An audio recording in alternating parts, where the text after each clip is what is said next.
दिया ले मिनट सी ना।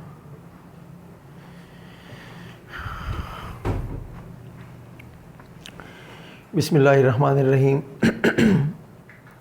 आज हम चैप्टर नंबर 3 का आगाज़ करेंगे इंशाल्लाह। चैप्टर नंबर 3, बल्कि हमने चैप्टर 3 तो वाइंड अप कर लिया था, चैप्टर 4 का आगाज़ करेंगे, ठीक है। Chapter number 4 gases.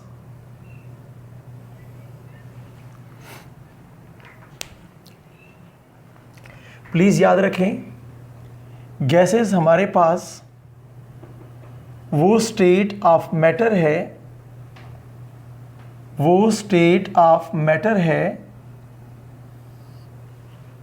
जिसके बारे में आप कह सकते हैं कि इनकी जो काइनेटिक होती है, इनकी काइनेटिक एनर्जी मैक्सिमम होती है,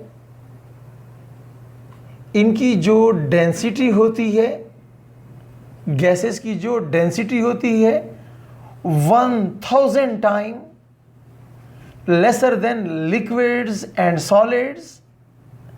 सॉलिड्स और लिक्विड्स की डेंसिटी के मुकाबले में इनकी जो डेंसिटी होती है बहुत ज़्यादा कम होती है, 1000 गुना कम होती है। ये जो गैसेस होते हैं इनके दरमियान जो स्पेसेस होते हैं, मॉलिक्यूलों के दरमियान स्पेसेस मैक्सिमम होते हैं। इसी वजह से ये लोग मिक्सिंग वाला कारोबार कर सकते हैं। मिक्सिंग चाहे वो डिफ्यूजन की सूरत में हो, चाहे ये मिक्सिंग आपके पास इफ्यूजन की सूरत में हो। याद रखें, गैसेस के अंदर इंटर मॉलिक्यूलर फोर्सेस क्या होते हैं? वीकेस्ट होते हैं, मिनिमम होते हैं। गैसेस के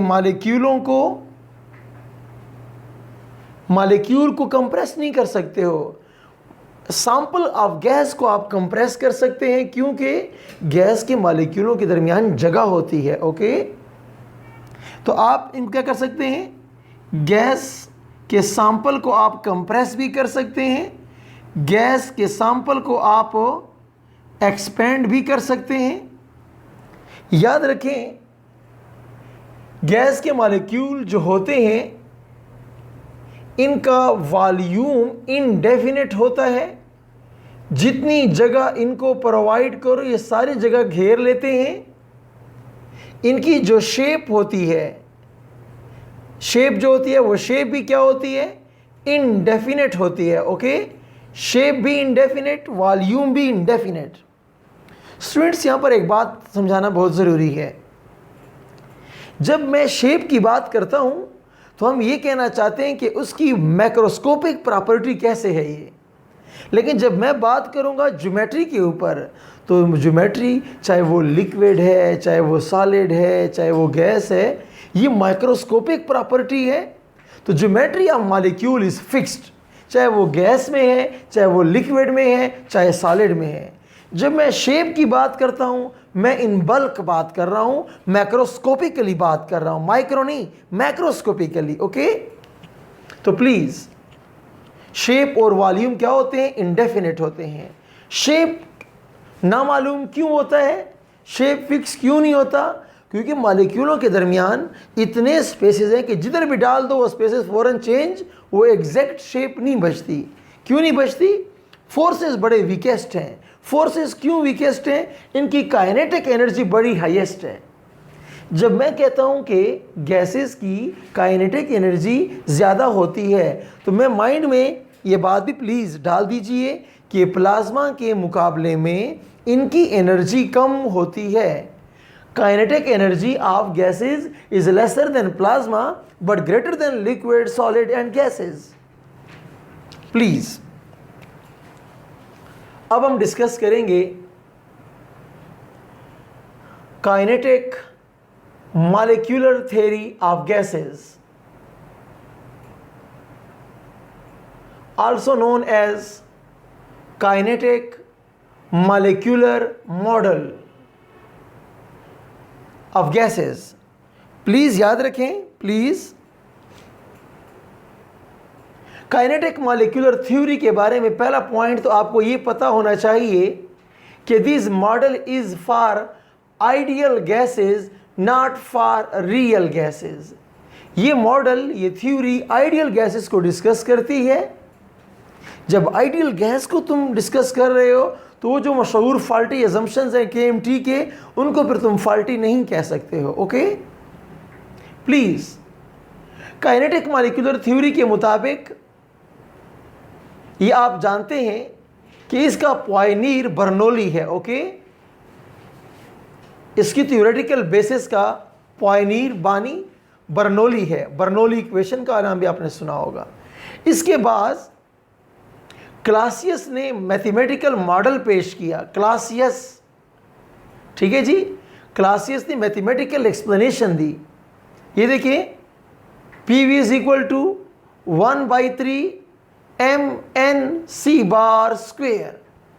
फिजिक्स में आप लोगों ने डिफरेंट किस्म की वेलोसिटीज पढ़ी होती हैं, mean square velocity, root mean square velocity and so on. m is mass, n is number of moles, okay, और P प्रेशर है, V वॉल्यूम है।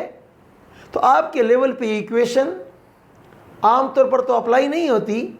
एक इंपॉर्टेंट बात है, उसको सीख लीजिए प्लीज। ई काइनेटिक के बारे में कोई आपसे बात पूछे तो 3/2 RT को याद रखिए प्लीज। ये आपके पास इंपॉर्टेंट इक्वेशन है जो गैसेस पर अप्लाई होगा। किसी भी टेम्परेचर पे आप काइनेटिक एनर्जी किसी गैस की मालूम कर सकते हैं प्लीज। ये जो इक्वेशन है ऊपर वाली इक्वेशन से डिराइव की गई है। चूंकि कोर्स में ये बातें नहीं है तो मैं उस तरफ नहीं जाना चाह रहा। Okay, please. टेम्परेचर यहां पर क्या होगा, केल्विन में होगा।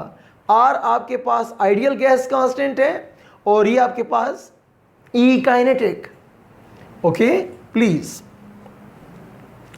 तो हम बात कर रहे थे काइनेटिक मॉलिक्यूलर थ्योरी की। इस थ्योरी का पहला पॉइंट ये है कि कायनात में जो भी आपके पास आइडियल गैस की आप बात करोगे, उसके जो पार्टिकल्स होते हैं वो पार्टिकल्स मॉलिक्यूल कहलाते हैं।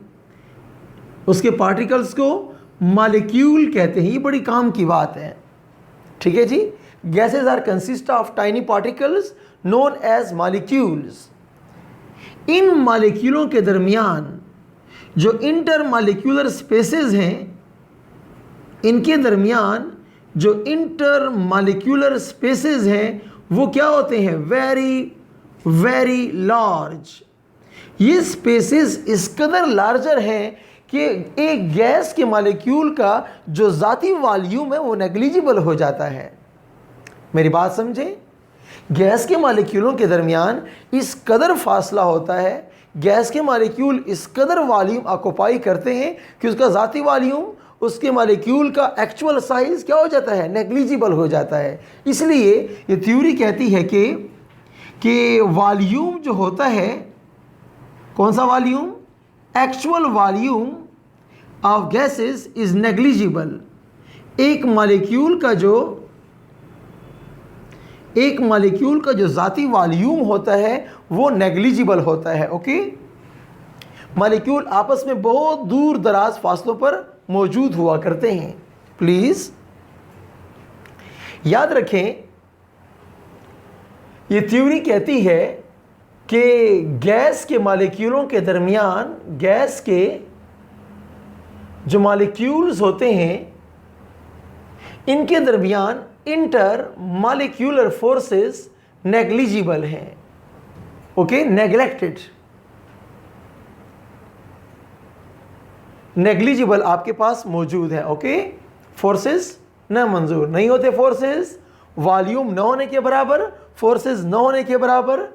ये थ्योरी कहती है कि ग्रेविटी मुर्दाबाद, गैस के मॉलिक्यूलों पर ग्रेविटी का इंपैक्ट ऑलमोस्ट नहीं होता। ये थ्योरी कहती है कि जो न्यूटन के लॉज ऑफ मोशन है, जो न्यूटन के लॉज ऑफ मोशन है, they are applicable very well.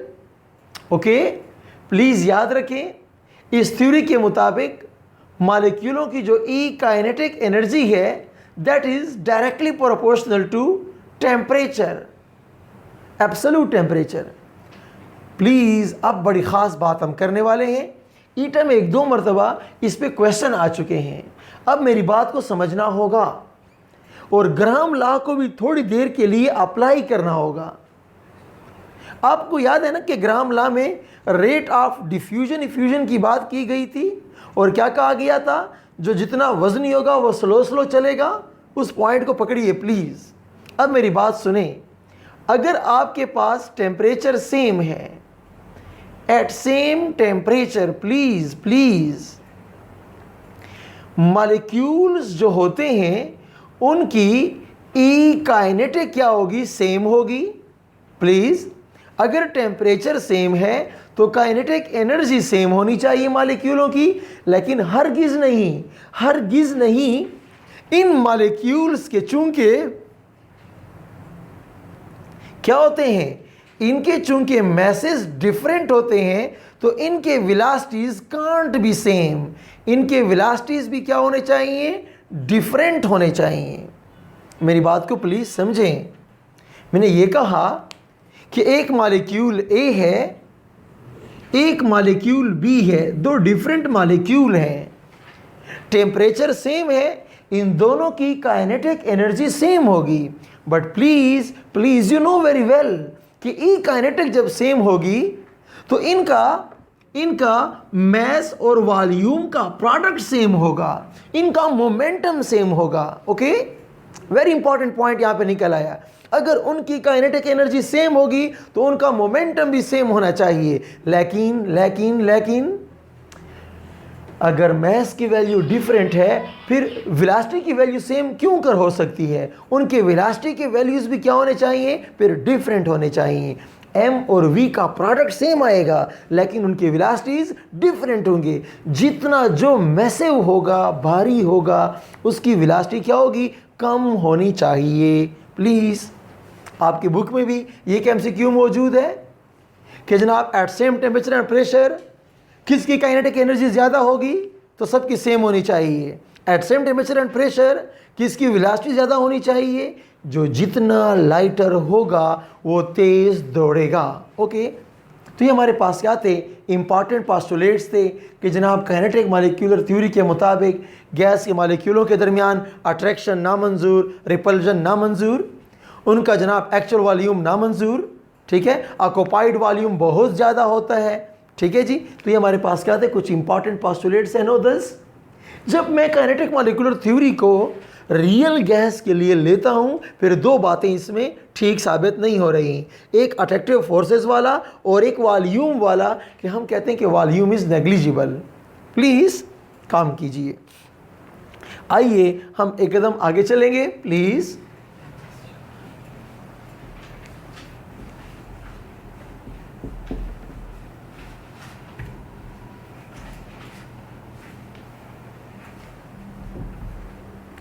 Ready? अब आइए जनाब हम गैस लॉस की तरफ जाते हैं। प्रेशर के यूनिट्स हम बाद में डिस्कस करेंगे इंशाल्लाह, फिक्र ना करें। Okay, ready? Boyle's law and ईटा आपसे क्या डिमांड करता है? बॉयल्स लॉ और ईटा आपसे क्या डिमांड करता है, देखते हैं प्लीज। बॉयल लॉ की पहली बात, आपको उसके इक्वेशंस आने चाहिए। ईटा आपसे इक्वेशन की डिमांड करता है। बॉयल लॉ के ग्राफ पे क्वेश्चन उठेगा, आपको क्वेश्चन संभालने होने चाहिए। ग्राफ को समझना बहुत ज़रूरी है। बॉयल्स लॉ पे MCQs न्यूमेरिकल बनते हैं। ओके, उन न्यूमेरिकल्स में आप देखेंगे कि कभी P ना मालूम होगा तो V गिवन होगा, कभी वॉल्यूम ना मालूम होगा तो P गिवन होगा। ओके, इसके खेल खेलते हैं, फिक्र ना करें। इसके अलावा बॉयल्स लॉ में आपसे कोई बात पूछेगा बॉयल लॉ कांस्टेंट के बारे में, जो बॉयल लॉ कांस्टेंट है उस के की वैल्यू किस चीज़ पे डिपेंड करती है, उस के यूनिट्स क्या होते हैं। तो जनाब ये आपके पास सिलेबस है बॉयल लॉ का। बॉयल लॉ में ईटा आपसे क्या मांगता है, आइए बात करते हैं। बॉयल लॉ के मुताबिक if temperature and number of moles are kept constant, बातों को ठीक से पकड़ें, ठीक से। कंडीशन क्या है, टेम्परेचर कांस्टेंट लेकर आओ। तो मैं कहाँ कारोबार करूँगा, मुझे थर्मोस्टेट के अंदर कारोबार करना होगा। Point to be noted. Boyle law ग्राउंडों में अप्लाई नहीं होगा, आप पाबंद हैं कि थर्मोस्टेट लेकर आओ। ऐसा सिस्टम लेकर आओ जिसमें कांस्टेंट टेम्परेचर तुम प्रोवाइड कर सको। हर जगह पे बॉयल लॉ आप एक्सपेरिमेंटली प्रूव नहीं कर सकते। ओके, मोल भी कांस्टेंट लेकर आओ। तो अब क्या है, प्लीज अब कहते हैं कि volume is inversely proportional to external pressure. खबरदार, पॉइंट टू बी नोटेड। मैं गैस के गुब्बारे को लेता हूं, मैं गैस के गुब्बारे में फूंक मारता हूं तो गैस का गुब्बारा फूल जाता है। अंदर प्रेशर बढ़ रहा है, गुब्बारे का वॉल्यूम बढ़ रहा है, तो तुम कह सकते हो कि बॉयल लॉ मुर्दाबाद। नॉट एट ऑल जनाब, बॉयल लॉ कहते हैं कि गुब्बारे के अंदर प्रेशर ना बढ़ाओ, गुब्बारे को ऊपर से जोर दो। External pressure is being asked, not internal pressure. Okay please. फिर जब बॉयल लॉ के तुम इधर अप्लाई करते हो गुब्बारे वाले केस में, तो तुम फूंक मार रहे होते हो, तुम मोल भी तब्दील कर रहे हो। बॉयल लॉ कहता है कि कांस्टेंट मोल लेकर आओ, कांस्टेंट टेम्परेचर लेकर आओ, तब बात होगी। फिर मेरी बात समझ आ गई प्लीज। अब यहां से कौन सी बात आ गई है, V is equal to K by P, equation number 1 for Boyle law. You can write PV is equal to K, equation number 2 for Boyle law. You can write P1 V1 is equal to P2 V2, equation number 3 for Boyle law. Dear students, please इन इक्वेशनों पे command आपको होनी चाहिए। Okay please. यहां पर क्या है, यहां पर आप K को जरा गौर से देखिए, K आपके पास क्या है, K बॉयल लॉ कांस्टेंट है। K क्या है, बॉयल लॉ कांस्टेंट है। ये PV क्या है, फिजिक्स के मुताबिक, केमिस्ट्री के मुताबिक PV इज वर्क। तो लोगों, अगर PV वर्क है तो वर्क की यूनिट क्या होती है, वर्क की यूनिट जूल होती है। तो लोगों, बॉयल लॉ कांस्टेंट K की यूनिट क्या हो गई है, बॉयल लॉ कांस्टेंट की यूनिट जूल हो गई है। Point to be noted. PV is equal to K का तकाजा है आपसे कि अगर आप प्रेशर को इंक्रीज करेंगे, आप वॉल्यूम को इंक्रीज करें, जो भी करते रहें, K की वैल्यू कांस्टेंट रहेगी। K की वैल्यू तब्दील नहीं हो सकती। फिर कैसे तब्दील होगी, लोगों प्लीज बात को समझें। अगर आप टेम्परेचर को इंक्रीज करते हैं, देखिए ना, कंडीशन पे आ जाओ। अगर आप टेम्परेचर को इंक्रीज करोगे, प्लीज जब टेम्परेचर को इंक्रीज करोगे, आप एक्सटर्नल प्रेशर तब्दील नहीं कर सकते, आप वॉल्यूम इंक्रीज कर रहे हो। Point to be noted. Please मेरी बात समझें। मैंने क्या कहा, PV का जवाब कांस्टेंट है। P को तब्दील करो, V को तब्दील करो, K तब्दील नहीं होगा। लेकिन अगर आप टेम्परेचर इंक्रीज करते हो, ये तो कांस्टेंट था। तो when temperature is no more constant, the value of K is no more constant. If you increase temperature, the value of K must increase. ईटा के MCQ में ये बात पूछेंगे कि अगर हम टेम्परेचर को बढ़ा दें तो K की वैल्यू पे क्या गुजरेगा। सिमिलरली, अगर आप टेम्परेचर बढ़ाओ या आप नंबर ऑफ मोल बढ़ाओ, लोगों याद रखें, बॉयल लॉ कांस्टेंट K की वैल्यू क्या होती है, इंक्रीज हो जाती है।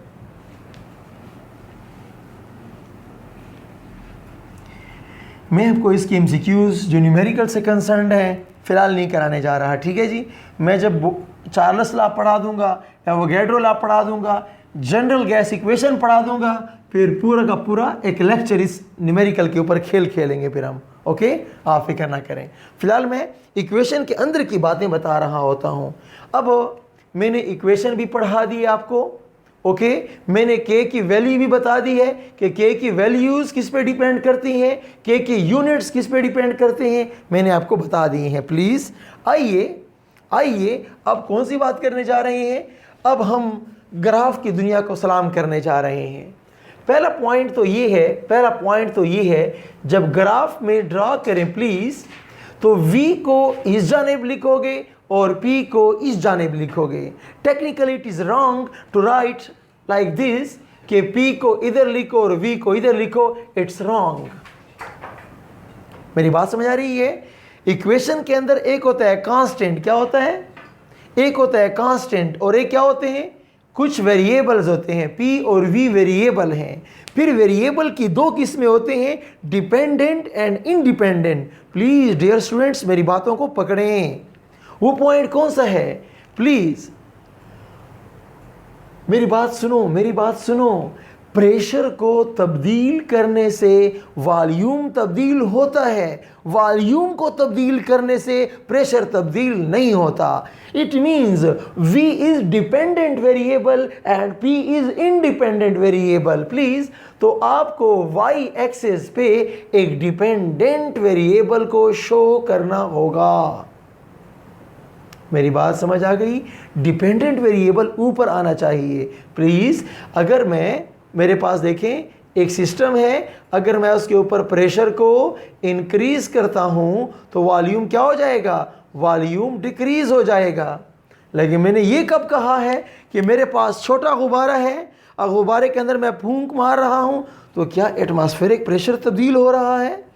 मेरे घर का कमरा छोटा है तो प्रेशर ज़्यादा अप्लाई हो रहा है, अगर मेरे घर का कमरा बड़ा हो जाए तो क्या एटमॉस्फेरिक प्रेशर कम हो जाएगा?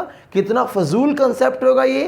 प्लीज़ एटमॉस्फेरिक प्रेशर तब्दील करने से गुब्बारा छोटा बड़ा हो सकता है, गुब्बारा छोटा बड़ा करने से एटमॉस्फेरिक प्रेशर को आप तब्दील नहीं कर सकते। That's why you will have to show it volume on y axis and pressure on x axis. Pressure is independent variable. आप तो समझ आए? ओके, ये वाली बात हो गई। जब ग्राफ ड्रा करोगे प्लीज, इस ग्राफ का मैथमेटिकल नाम और है, इस ग्राफ का मैथमेटिकल नाम और है, इस ग्राफ का कंडीशन वाइज नाम और है। डियर स्टूडेंट्स, इसको आप लोग कहते हो आइसोथर्म बोलते हो। आइसोथर्म उसका टेक्निकल नेम नहीं है। आइसोथर्म मानी वो ग्राफ, वो कर्व जो कांस्टेंट टेम्परेचर पे हासिल किया जाए। तो चूंकि ये तुम कांस्टेंट टेम्परेचर पे लेते हो, इसको बोलते हैं आइसोथर्म। मेरी बात समझ आ रही है? ये ग्राफ में ज़रा मैं ठीक शो कर दूं, ये ऐसे हो जाएगा। ओके, प्लीज़ अब मेरी और बात सुने। मैथमेटिकली इसको बोलते हैं हाइपरबोला। क्या बोलते हैं? मैथमेटिकली इसको हाइपरबोला कहते हैं। इस मैथमेटिकल शक्ल, जो ग्राफ की शक्ल है ना, ग्राफ की शक्ल, इसको हाइपरबोला बोलते हैं। जिस कंडीशन पे आप शो करते हो उसको कांस्टेंट टेम्परेचर था, इसको इसलिए आइसोथर्म बोलते हैं। मेरी बात समझ आ गई? आइए अब कुछ इक्वेशन शक्लें बनाएं ग्राफ की। बॉयल लॉ के मुताबिक, चले मैं क्वेश्चन लिखता हूं। प्रॉब्लम ये है कि एमसीक्यूज़ लिखने पे काफ़ी टाइम लगता है। ओके, तो मैं ट्राई करता हूँ कि बजाय एमसीक्यूज़ लिखूँ और उसके ऑप्शन लिखूँ, मैं उसके सारे वो मेन पॉइंट बार बार मैं उसके ऊपर एक्सप्रेशन दे रहा होता हूँ। ठीक है, बहरहाल आप में से हर एक की अलग अलग अप्रोच है, तो देखता हूँ which one is correct.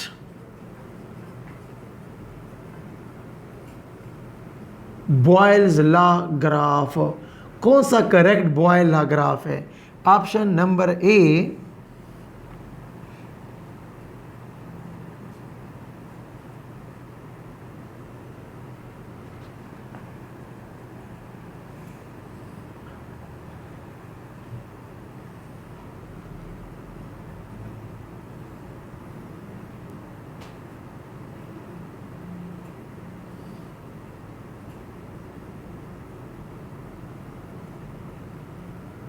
The correct answer is all of these.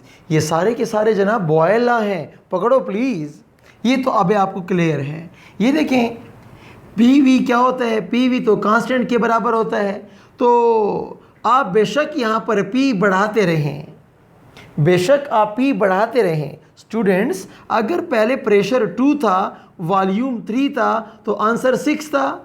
आपने प्रेशर 3 कर दिया तो वॉल्यूम 2 हो जाएगा, जवाब तुम्हारा 6 फिर भी कांस्टेंट रहेगा। इसीलिए तुम पी बेशक बढ़ाते जाओ, लेकिन पी वी का जवाब क्या आएगा, कांस्टेंट आएगा।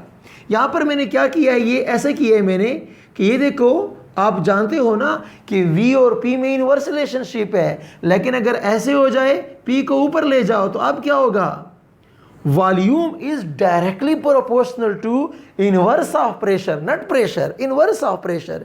प्रेशर का दुश्मन वॉल्यूम का दोस्त होता है, आपस में डायरेक्ट हो जाते हैं। जब इक्वेशन में रिलेशनशिप डायरेक्ट हो जाती है, हम स्ट्रेट लाइन शो करते हैं फिर, ओके। तो प्लीज़, ये हमारे पास क्या था, बॉयल लॉ के ग्राफिकल सॉल्यूशन थी, ठीक है जी। और रह गया बॉयल लॉ का एक्सपेरिमेंटल वेरिफिकेशन। उसमें कोई ख़ास बात नहीं है, बस इतनी बात याद रखें कि जब हमारे पास प्रेशर पहले P था तो वॉल्यूम उसका कुछ ऐसे था, हमने प्रेशर बढ़ा दिया, वॉल्यूम चेंज हो गया। तो दोनों केस में यानी कोई एक्सपेरिमेंट कर लें, आपके पास P1 था, V1 था, आंसर K आ गया। आप प्रेशर तब्दील करो, वॉल्यूम तब्दील होगा, जवाब फिर भी कांस्टेंट रहेगा। चूंकि दोनों के वैल्यू सेम आ रहे हैं, हम कहते हैं कि बॉयल लॉ जिंदाबाद, ठीक अप्लाई हो गया है, done. It's all about Boyle law. तो मैंने बॉयल लॉ में कुछ भी नहीं छोड़ा। रह गया आपके पास बॉयल लॉ में, प्लीज़ काम की बात, एक दो बात समझ लें कि अगर इक्वेशन में आपके पास ऐसी कोई बात आती है कि P1 V1 is equal to P2 V2, तो में से ढेर सारे स्टूडेंट्स को ये प्रॉब्लम है कि ये इक्वेशन कहाँ अप्लाई करेंगे और ये इक्वेशन कहाँ अप्लाई करेंगे। प्लीज़ मुझे ज़रा सुनिए प्लीज़। अगर आपको ऐसे कुछ क्वेश्चन दे रहा है कि पहले जनाब हालात ये थे, प्रेशर ये था तो वॉल्यूम ये था, प्रेशर को मैंने क्वाड्रपल कर दिया तो वॉल्यूम का क्या हाल होगा, तो इन हालात में प्लीज़ आप ये वाली फॉर्म अप्लाई कीजिए। लेट सपोज एक क्वेश्चन हो जाए, लेट्स सी। पहले P1 मेरे पास P था, ठीक है जी। तो उस वक्त वॉल्यूम V1 क्या था, वॉल्यूम V था। जब मैंने प्रेशर 2 को क्या कर दिया है, क्वाड्रपल कर दिया है, मैंने प्रेशर 4 गुना बढ़ा दिया है, तो मुझे V2 तो बता दीजिए। आप क्या करेंगे, P1 V1 is equal to P2 V2, और V2 क्या हो जाएगा, P1 V1 ओवर P2। अब इनके वैल्यूज पुट करें, वैल्यूज पुट करने जा रहा हूं, रेडी। P1 क्या था, P था, V1 क्या था, V था, P2 क्या है, P2 तो 4P है, ये P और P कैंसल हो गया, तो आपका V2 क्या हो गया है, फाइनल वॉल्यूम जो है आपके पास, जो फाइनल वॉल्यूम है वो V/4 हो जाएगा। यानी अगर प्रेशर को तुम 4 गुना बढ़ाते हो तो फाइनल वॉल्यूम क्या हो जाएगा, ओरिजिनल वॉल्यूम का 4 गुना कम हो जाएगा। तुम प्रेशर डबल कर दो, वॉल्यूम हाफ हो जाएगा। तुम प्रेशर क्वाड्रपल कर दो, वॉल्यूम क्या हो जाएगा, क्वार्टर हो जाएगा। डन। तो प्लीज़ इसके ऊपर काम करने की आपको ज़रूरत है।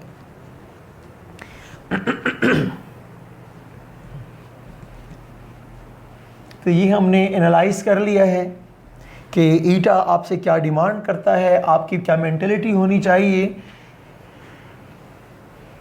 हर चीज़ को लें, जब घर में आप बैठें एक टॉपिक को लें, उसके ऊपर मास्टर बने।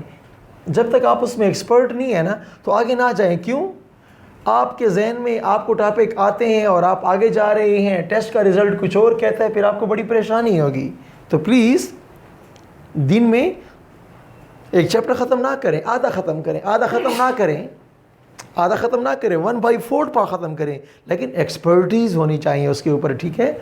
ओके, अब मैं जा रहा हूँ जनाब चार्ल्स लॉ को देखते हैं।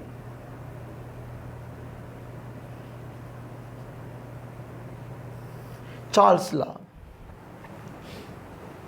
फिर चार्ल्स लॉ क्या कहता है, चार्ल्स लॉ कहता है कि कांस्टेंट क्या हो, मोल्स हो, constant moles and constant pressure की तुम मुझे गारंटी दे दो तो volume and temperature are directly proportional. Temperature बढ़ाओगे वॉल्यूम बढ़ जाएगा। अगर आप क्या करें, मोल और प्रेशर को कांस्टेंट रखो प्लीज़। जब प्रेशर कांस्टेंट होता है, dear students, you must believe this system is known as isobaric system. तो चार्ल्स लॉ के ग्राफ को भी आप आइसोबार कह सकते हो जनाब। जिस तरह आप बॉयल लॉ के ग्राफ को आइसोथर्म कह सकते हैं, तो आप इनके ग्राफ को आइसोबार कह सकते हो। लेकिन वो पॉइंट ये है कि एक है ग्राफ के कर्व का geometrical name, technical name, mathematical name, और एक होता है कंडीशनल नेम। तो कंडीशनल नेम बॉयल लॉ में आइसोथर्म था, लेकिन टेक्निकल नेम क्या था, हाइपरबोला था। लाइकवाइज यहाँ पे कंडीशनल नेम क्या होगा, आइसोबैरिक होगा, लेकिन टेक्निकल नेम स्ट्रेट लाइन है, तो उसका कोई खास नाम हमारे पास नहीं होता। ओके, तो क्या कहा गया है कि मोल और प्रेशर अगर कांस्टेंट हो तो V और T डायरेक्टली प्रोपोर्शनल। क्यों? डियर स्टूडेंट्स, जब टेम्परेचर को आप इंक्रीज करते हैं तो मॉलिक्यूलों की क्या हो जाएगी, काइनेटिक एनर्जी इंक्रीज हो जाती है। जब काइनेटिक एनर्जी इंक्रीज हो जाती है, प्लीज उनके जनाब मोशंस बढ़ जाते हैं, ठीक है, उनके मोशंस इंक्रीजेज, उनके कोलिजन्स क्या हो जाते हैं, कोलिजन इंक्रीजेज। तो क्या हो जाएगा, उनका इंटरनल प्रेशर क्या हो जाएगा, इंक्रीज हो जाएगा। तो वॉल्यूम के बाप को भी इंक्रीज होना पड़ेगा। बात पकड़ ली ना? आप देख लें, टेम्परेचर को मैंने चेंज किया, इंटरनल प्रेशर तब्दील हो रहा है जनाब, इंटरनल प्रेशर तब्दील हो रहा है। बातों को आपस में मिक्सिंग ना करें प्लीज़। देखें, एक्सटर्नल प्रेशर की बात कर रहा है कि इंटरनल की बात कर रहा है। ओके, तो प्लीज़, तो अब इक्वेशन आपके पास क्या बन जाएगी, V is equal to K T, V by T is equal to K, V1 by T1 is equal to V2 by T2। तो डियर स्टूडेंट्स, पहला काम क्या था कि चार्ल्स लॉ किन हालात में अप्लाई होता है, वो बात हो गई। चार्ल्स लॉ आइडियल पे अप्लाई होता है, रियल पे तो हम अप्लाई करते हैं, गड़बड़ सामने आ रही होती है। तो प्लीज़ चार्ल्स लॉ में याद रखें, प्लीज़ मेरी बात याद रखें, चार्ल्स लॉ में जो भी न्यूमेरिकल करें, टेम्परेचर प्लीज़ केल्विन में हो। इवन अगर आपके पास एमसीक्यूज में आंसर सेंटीग्रेड में भी गिवन होना, तो आप फिर भी केल्विन ही में करें, आप सेंटीग्रेड में अलाउड नहीं हो। फिर आप कहेंगे ये क्या खर्च है? तो जनाब मेरी बात सुने ना, temperature in kelvin is equal to temperature in centigrade plus 273। तो आप पहले जवाब केल्विन में ले आओ, फिर केल्विन के जवाब को सेंटीग्रेड में बाद में कन्वर्ट कर लो। खबरदार मर जाओगे। लेकिन प्लीज़ मेरी बात सुनिए, मैं ये कहना चाहता हूँ कि केल्विन आपके पास चार्ल्स लॉ में टेम्परेचर केल्विन के अंदर ही पुट करें। 1000 बार भी एमसीक्यूज़ के ऑप्शन में सेंटीग्रेड लिखा हुआ हो, आपने बेवकूफ़ नहीं बनना। आपने कसम उठाई हुई है कि केल्विन में ही काम करूँगा, तो केल्विन में काम करके इस इक्वेशन के थ्रू फिर बाद में सेंटीग्रेड में कन्वर्ट कर दो, फिर जवाब को मैच कर लो। कन्वर्ट करना बुरा नहीं है, लेकिन चार्ल्स लॉ में रिजल्ट पुट भी केल्विन में करो, निकालो भी केल्विन में, फिर कन्वर्ट करो, मर्जी है जिसमें करते करते रहो। डन? प्लीज़, ये आज की सबसे अहम बात थी, ये वाली बात प्लीज़ ना भूलें। ओके, अब एक कदम आगे चलें। चार्ल्स लॉ की इक्वेशन के ऊपर बात हो गई है थोड़ी सी। चार्ल्स लॉ का जो कांस्टेंट है के इज, देखिए मेरी बात सुने, ये बातें तो आप लोग क्लास 9 से पढ़ते आ रहे हैं। ईटा आपसे क्या 9वीं क्लास की बात पूछेगा, ये formula put the values get the answer? Not at all. Please, ईटा आपसे मैच्योरिटी मांगता है कि आपकी स्टडी क्या मैच्योर है कि नहीं है। मैच्योर स्टडी का तकाजा है कि इक्वेशन के ऊपर खड़ी नज़र हो। ये देखें, V by T is equal to K. आइए इससे ज़रा गपशप लगाते हैं। डियर स्टूडेंट्स, आप टेम्परेचर इंक्रीज करेंगे वॉल्यूम इंक्रीज होगा, लेकिन के का जवाब क्या रहेगा? के का जवाब कांस्टेंट रहेगा। वी और टी के ऊपर के की वैल्यू डिपेंड नहीं करती। फिर के की वैल्यू किस पे डिपेंड करती है? के की value depend on applied pressure and applied number of moles पे डिपेंड करता है। तो प्लीज मेरी बात सुनिएगा, अगर आप प्रेशर को इंक्रीज करते हैं, अगर आप प्रेशर को इंक्रीज करते हैं तो डियर स्टूडेंट्स वॉल्यूम क्या हो जाएगा? वॉल्यूम क्या हो जाएगा? वॉल्यूम डिक्रीज होगा। तो आपके के की वैल्यू क्या हो जाएगी? के की वैल्यू डिक्रीज हो जाती है। पी को बढ़ाने से, मैं कंडीशन की बात कर रहा हूं, प्लीज लकीर के फकीर ना बने। मैं ये कहता हूं कि वी और टी को तब्दील करने से के तब्दील नहीं होता। अच्छा, एक और बात भी सुन लें, यहाँ कौन सा टेम्परेचर है? यहाँ टेम्परेचर जो आपने सिस्टम, गैस को आपने हीट दी, गैस गर्म हो गई, वॉल्यूम बढ़ जाएगा। लेकिन अगर आप गर्म ना करें, आप गर्म ना करें, आप गैस के वॉल्यूम को वैसे भी कम ज़्यादा कर सकते हैं। मेरी बात को समझें, छोटा कमरा भी होगा और बड़ा कमरा भी होगा। मेरी बात को ज़रा गौर से सुनिए, बड़ी इंटरेस्टिंग बात है ये। आपके एकेडमी का छोटा सा रूम हो, प्रिंसिपल ऑफिस हो, या वो हमारे एकेडमी का बड़े वाला हॉल हो, रूम टेम्परेचर पे दोनों कमरों में टेम्परेचर सेम होगा। इसका मतलब वॉल्यूम तब्दील करने से टेम्परेचर तब्दील होना ज़रूरी नहीं है। टेम्परेचर तब्दील करने से वॉल्यूम की तब्दीली ज़रूरी है if the system is gaseous in nature. मेरी बात पकड़ ली? गुब्बारे को बंद करो, छोटा गुब्बारा हो या बड़ा गुब्बारा हो, अगर बाहर का टेम्परेचर 10 है तो अंदर भी ऑलमोस्ट 10 होगा। लेकिन किसी गुब्बारे पर टेम्परेचर बढ़ाना शुरू कर दोगे तो वॉल्यूम बढ़ना शुरू ज़रूर होगा। डन? तो अब मैं ये नहीं कह रहा कि टेम्परेचर के थ्रू वॉल्यूम को तब्दील करें, मैं ये कहता हूँ कि टेम्परेचर को कुछ ना कहो, हम प्रेशर के थ्रू वॉल्यूम को तब्दील कर देंगे। किसके थ्रू? प्रेशर के थ्रू। तो अगर प्रेशर को इंक्रीज करोगे वॉल्यूम डिक्रीज हो जाएगा, और टी को पता नहीं है, ये टी अपने आप पड़ा हुआ है वैसे का वैसे, तो क्या होगा? के की वैल्यू क्या हो जाएगी? डिक्रीज हो जाएगी। डन? सिमिलरली अगर आप एन की वैल्यू को जनाब इंक्रीज करते हैं, एन की वैल्यू को आप क्या करते हैं? इंक्रीज करते हैं, तो फिर याद रखें के की वैल्यू क्या होगी? के की वैल्यू अब क्या हो जाएगी? के की वैल्यू अब फिर इंक्रीज हो जाएगी। प्लीज़ यूनिट्स की बात भी जल्दी से सुन लें। यूनिट्स, वॉल्यूम क्या होता है? डी एम क्यूब होता है। टेम्परेचर तुम्हारे पास क्या होता है? टेम्परेचर तुम्हारे पास केल्विन के अंदर है। तो unit of K are d m cube पर केल्विन, डी एम क्यूब पर केल्विन। ऐसा यूनिट के अंदर फिर क्या होगा? मीटर क्यूब पर केल्विन। प्लीज़ काम की बात करें, और कभी कभी गलती से ये भी सोचें कि यार ये यूनिट्स मैंने कहीं और तो नहीं देखे, कहीं इसको उल्टा करने से कहीं और यूनिट तो नहीं बनते। मेरी बात आप समझे, मैं एक इशारा दे रहा हूँ, एक्सप्लेन नहीं करने जा रहा। मैं ये कहना चाह रहा हूँ DMQ पर केल्विन पे खड़ी नज़र हो कि अगर मैं इसको उल्टा करूँ तो कोई और बात तो इसे नहीं बनेगी। प्लीज़ ओके, तो कल हम पढ़ेंगे इनके ग्राफ वगैरह। ओके।